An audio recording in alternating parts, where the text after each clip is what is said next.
Hi,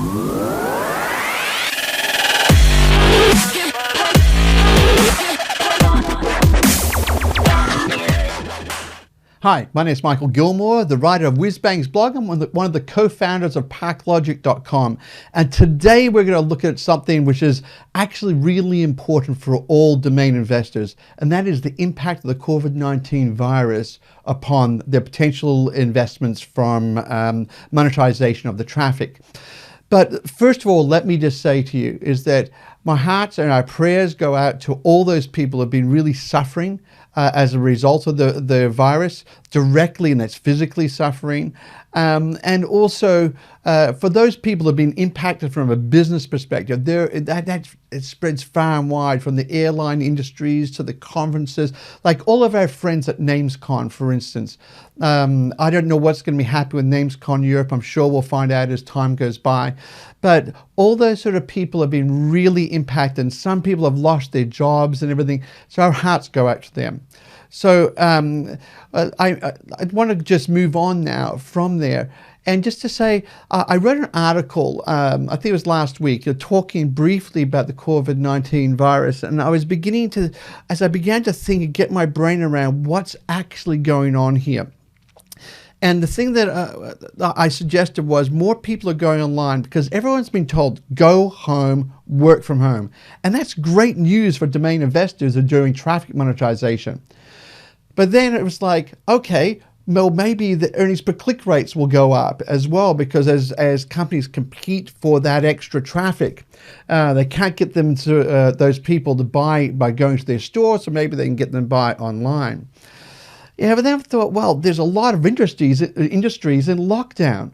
So how's that going to affect things? So maybe the balance of industries in lockdown is going to outweigh those that aren't, such as the travel industry. No one's flying right now. I just read the other day that Qantas has stopped flying 90% of its planes internationally, which is just phenomenal, and it's quite scary, in fact.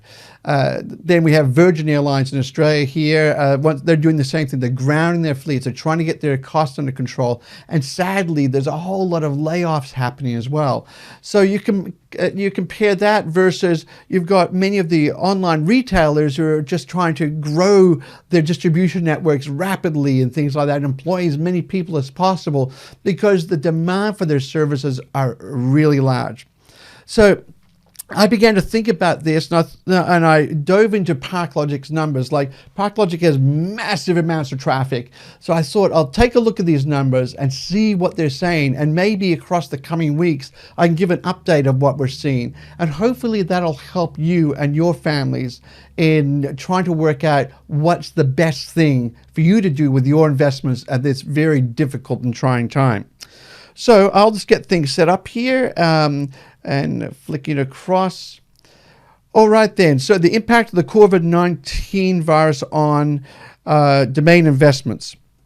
I just want to take you through 4 charts. The first one is the overall ParkLogic RPM, or normalized RPM, and the RPM. What's happening with those charts? There's a few things that I know. So obviously, since the beginning of the year, these charts from the beginning of the year, the red line there is the RPM, and the normalized RPM is revenue divided by raw traffic times 1,000 versus the RPM is the revenue divided by views, which monetization partners report, times 1,000. But be careful of the two sides there. Look at the vertical axes. The normalized RPM will typically be much less, and that's using the right-hand axis compared to the RPM. So just a few comments on the shape of these charts. Obviously, it's been going down since January, as everyone's been thinking, oh my gosh, what's going on with the COVID virus? What are we going to do about all this? It's begun to swing around. Now, it was interesting. I just took a look at the stats. These are very latest stats, the last few days, and suddenly there's been a spike in the normalized RPM. Now, this could be a bit of a perturbation. It could be caused by a variety of things, such as same revenue from less traffic. So we'll see how that actually pans out over the coming few days. Now, I then said, okay, so what's happening with the earnings per click and the CTR? The CTR is the blue line. And the thing that struck me was there's almost a linear growth of just going upwards. It's constantly moving upwards. There's a few bumps along the way. But generally speaking, there's more clicks online, which is a good thing. Well, the click-through rate's gone up. The second thing is the earnings per click had the shape of both the normalized RPM and RPM charts, where it is swinging around. In fact, there's a change around about the 20th or so of February, where it is pulled around and it is increasing, and that could be due to the increased competition online for the traffic as those retailers try to move from the bricks and mortar to the online environment. I know that in Australia, I've been seeing news articles on major retailers have accelerated a lot of their plans online. Why? To take advantage of the situation, supply goods to customers and everything like that, and hopefully save their businesses and keep people employed. So what's happening with the RPM and normalized RPM with Google versus direct? Because I wanted to understand that separation. What's happening with Google versus direct? And there's two lines there. The red one is direct advertising networks. We have a lot of them plugged into ParkLogic. And the blue line is largely the result of Google. So a few things I noticed. One is obviously the shape of the graph, and we saw that before at an aggregate level. Now we're separating it out into these two components.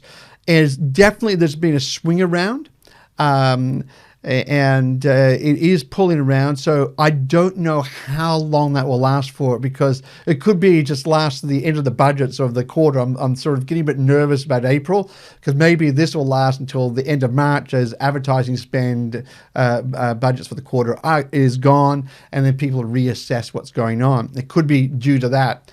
I'm not sure. So we need to keep a close eye on that. Like I said, I wouldn't mind doing these numbers and updating you each week of what's going on. All right. So the other thing you'll notice is that the direct advertisers are very volatile, and compared to Google, it's quite choppy along the way. So let's take a look at the volatility index. Now, let me explain how I worked out the volatility. This is a picture of 1 week change versus the previous week. So in other words, looking at, say, a Monday of this week versus a Monday of the previous week, what is that percentage change across time? And once again, you can see Google's in blue and the direct advertisers are in red.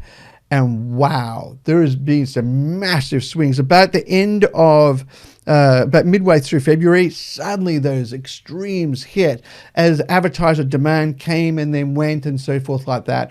And it was pretty constant up until that point. So something happened about the 20th of February, and I think we all know what, and that is the COVID-19 virus really began to grip the world at that point in time, as people sort of stood up and noticed, and particularly the world leaders.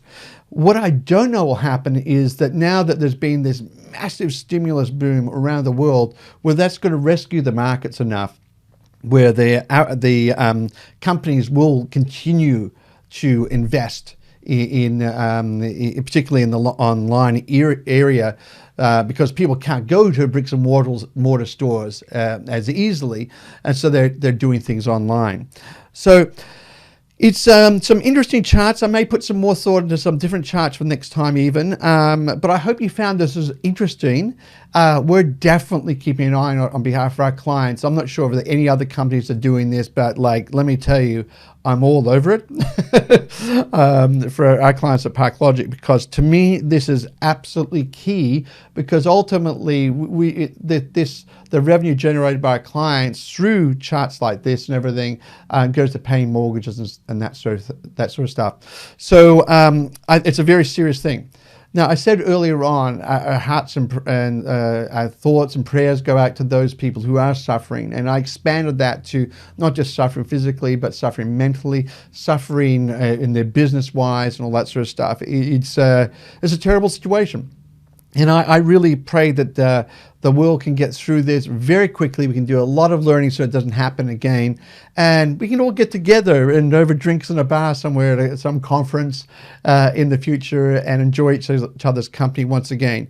In the meantime, if you have any questions or if you have any thoughts or ideas, feel free to go along and reach out to me in the comments section or directly. I'd really love to get some feedback, because from this cooperative nature of what the internet can do is really where we're going to get the most value and be able to help protect each other from the ravages of what's going on out there. So I wish you all the best, and I'll talk to you again about this in about a week's time. Anyway, thanks a lot for that. Bye.